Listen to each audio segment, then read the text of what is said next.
केलेलं आहे. नारी शक्ती दूत हे ॲप इन्स्टॉल कसं करायचं, त्यावर फॉर्म कसा भरायचा ऑनलाईन हे आता आपण पाहणार आहोत. त्यासाठी तुम्हाला जे काही प्रथम तुमच्या मोबाईल किंवा लॅपटॉप किंवा पी सीमधील कोणतंही म्हणजेच उदाहरणार्थ तुम्हाला प्ले स्टोअरवर जायचं आहे. प्ले स्टोअरवर गेल्यानंतर इथं मित्रांनो प्ले स्टोअर ओपन करायचं आहे. इथं सर्चमध्ये तुम्हाला नारी शक्ती दूत असं टाईप करायचं आहे. नारी शक्ती दूत असं टाईप केल्यानंतर जे काही ॲप दिसेल तुम्हाला ते ॲप इन्स्टॉल करायचं आहे. आता इथं नारी शक्ती दूत मुख्यमंत्री जनकल्याण कक्ष महाराष्ट्र या ॲपवर क्लिक करायचं आहे आणि इन्स्टॉल करून घ्यायचं आहे. इन्स्टॉल केल्यानंतर ते ओपन करायचं आहे आणि त्याच्यावरला जो फॉर्म आहे तो फॉर्म कशाप्रकारे भरायचं ते आता आपण जाणून घेणार आहोत. थोडा वेळ लागतो. थोड्या वेळानंतर इन्स्टॉल झाल्यानंतर तिथं तुम्ही तुमचं जे काही मोबाईल नंबर आहे, कोणताही मोबाईल नंबर तुम्हाला इथे टाकायचा आहे, लॉग इन करायचं आहे. OTP प्राप्त होईल, तो OTP टाकून तुम्ही लॉग इन करायचं आहे. आता हा थोड्याच वेळात ओपन होत आहे. नारी शक्ती दूत कालच ॲप लॉन्च केलेलं आहे आणि याद्वारे आता फॉर्म ऑनलाईन भरण्यास सुरुवात झालेली आहे. अशा प्रकारे हा ॲपचा इंटरफेस आहे. इथं आल्यानंतर इथं काय करायचं, स्किप करायचं आहे. स्किप केल्यानंतर इथं तुमचा जो काही मोबाईल नंबर असेल, कोणताही मोबाईल नंबर असेल, तो मोबाईल नंबर तुम्हाला इथं टाकायचा आहे आणि खाली ॲक्सेप्ट टर्म कंडिशन या बॉक्सवर क्लिक करायचं आहे. बॉक्सवर क्लिक केल्यानंतर खाली यायचं आहे. खाली आल्यानंतर इथं स्वीकारा नकारा हे असे 2 ऑप्शन दिसतात, तर स्वीकारावर क्लिक करायचं. त्याच्यानंतर लॉग इन करायचं आहे. लॉग इन केल्यानंतर OTPचा एक मेसेज तुम्हाला येते येईल. तुमच्या जो मोबाईल नंबर टाकला होता त्याच्यावर तो OTP तुम्हाला टाकायचा आहे.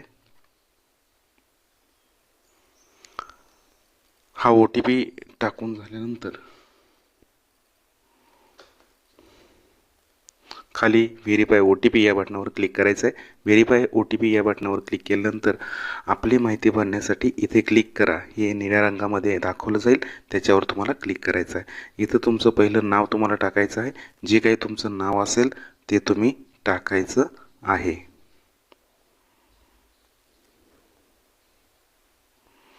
मी माझं नाव टाकतो. त्याच्यानंतर माझा जो काही मेल ID आहे तो मेल ID मी इथं टाकतो. त्याच्यानंतर तुमचा जो काही जिल्हा असेल तो जिल्हा तुम्ही इथून निवडायचा आहे. तुमचा जिल्हा जो काही असेल तो. त्यानंतर तुमचा जो काही तालुका असेल तो तालुका तुम्हाला इथून निवडायचा आहे. आणि नारी शक्ती प्रकार म्हणजे तुम्ही फॉर्म भरत असताना तुम्ही कोणत्या प्रकारात मोडताय. तुम्ही जर सामान्य महिला असेल तर सामान्य महिला टाकायचं आहे. समूह संसाधन व्यक्ती CRP असेल म्हणजे बचत गटाच्या जे CRP असतात त्या बचत गटाचा जर तुम्ही अध्यक्ष असेल तर अध्यक्ष इथून निवडायचं आहे. बचत गटाचे सचिव असाल तर सदस्य असेल जे काही तुम्ही असाल तुमच्या पदावर तुम्ही कार्यरत. आता मी गृहिणी आहे तर गृहिणी म्हणून निवडत आहे आणि अपडेट करा या ऑप्शनवर क्लिक करत आहे. आता जो मी यापूर्वी मेल ID वापरलेला आहे त्यामुळे तो मेल ID घेत नाही. तुम्ही एकदाच मेल ID तुम्ही वापरू शकता. त्याच्यानंतर आता घेईल. आता घेतल्यानंतर अशी माहिती तुम्हाला इथं दिसली जाईल. आता मित्रांनो खाली यायचं आहे. खाली आल्यानंतर प्रोफाईल अपडेट करा या बटनावर क्लिक करायचं आहे. त्याच्यानंतर तुम्हाला इथं खाली नारी शक्ती दूत योजना यापूर्वी केलेले अर्ज प्रोफाईल तुम्हाला मध्ये असे 4 ऑप्शन दाखवलेले जाईल. तुम्ही जर यापूर्वी काही अर्ज केला असेल तर तुम्हाला इथं अर्जाचा तुम्हाला डेटा दाखवला जाईल. त्याच्यानंतर योजना कोणकोणत्या आहेत हे पाहण्यासाठी तुम्हाला इथं क्लिक केल्यानंतर इथं ज्या काही महिलांसाठी योजना असतील त्या योजना तुम्हाला इथं दाखवल्या जाईल. जशी की प्रमाणे अशा योजना तुम्हाला इथं दाखवलेल्या आहेत. आता इथं यायचं आहे. इथं आल्यानंतर तुम्हाला हमीपत्र हे डाउनलोड करून घ्यायचं आहे. हमीपत्र हे डाउनलोड या ऑप्शनवर क्लिक केल्यानंतर तुमच्या जे काही डाउनलोड ऑप्शन आहे या ऑप्शनमध्ये तुमचा फॉर्म डाउनलोड होईल. त्याच्यानंतर इथं तुम्हाला काय करायचं आहे, नारी शक्ती दूत होम हे ज्या ऑप्शनवर यायचं आहे.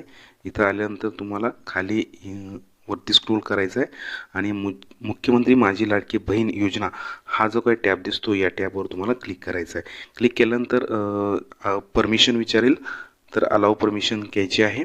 इथं महिलेचे संपूर्ण नाव टाकायचं आहे. पतीचं किंवा वडिलांचं तिचं जे काही नाव असेल तर विधवा असेल तर वडिलांचं नाव, घटस्फोटित असेल तर पतीचं नाव जे काही असेल ते.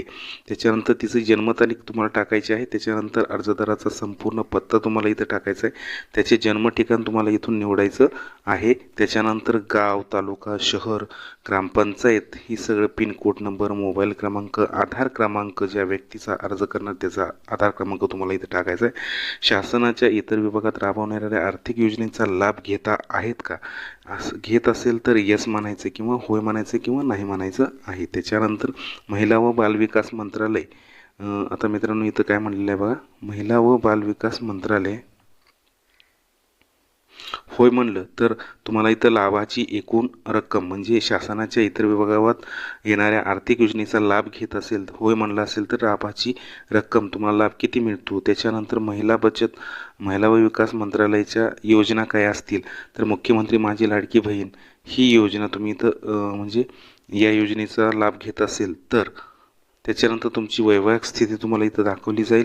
त्याच्यानंतर महिलेचे लग्नापूर्वीचे नाव आणि महिलेचा जन्म परप्रांतीय असेल तर झाला आहे का, असल्यास होय, नसल्यास नाही म्हणायचं आहे. त्याच्यानंतर अर्जदाराच्या खात्याचा बँकेचा तपशील तुम्हाला इथं लिहायचा आहे. बँकेचा तपशील, पूर्ण बँकेचे नाव, बँके खातेदाराचे नाव, बँक खाते क्रमांक, IFSC कोड, त्याच्यानंतर आपला आधार क्रमांक आपल्या खात्याला जोडला असेल तर होय, अन्यथा नाही म्हणायचे. त्याच्यानंतर तुम्हाला खाली यायचं आहे आधार कार्ड, तुमची जी काही कागदपत्रे लागणार ती कागदपत्रे तुम्हाला इथं अपलोड करायची आहे.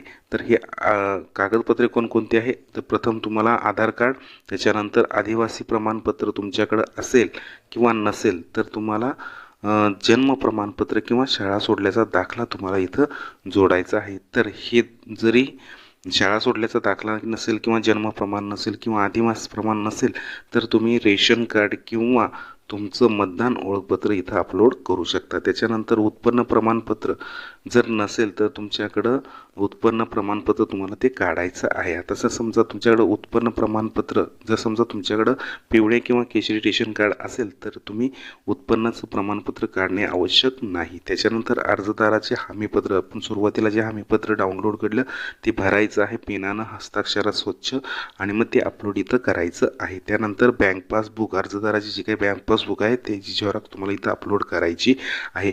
महिलाचा जन्म जर परराज्यात झाला असल्यास पतीची जी काही कागदपत्रे असेल ती कागदपत्रे तुम्हाला इथं अपलोड करायचं आहे.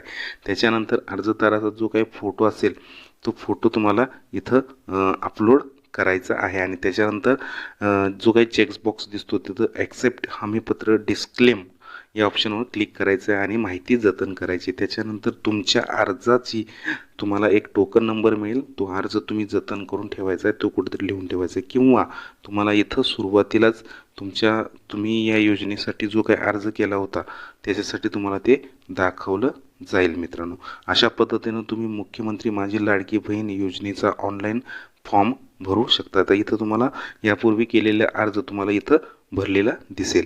निश्चितच मित्रांनो, या व्हिडिओमधली माहिती मिळाली असेल, माहिती समजली असेल तर तुम्हाला अशाच प्रकारच्या नवनवीन माहिती होण्यासाठी आपल्या या चॅनलला सबस्क्राईब करून पुढील घंटीला प्रेस करा. तर चला मग अशाच एका नवीन व्हिडिओ घेऊन पुन्हा भेटूया. तोपर्यंत धन्यवाद. जय हिंद, जय महाराष्ट्र.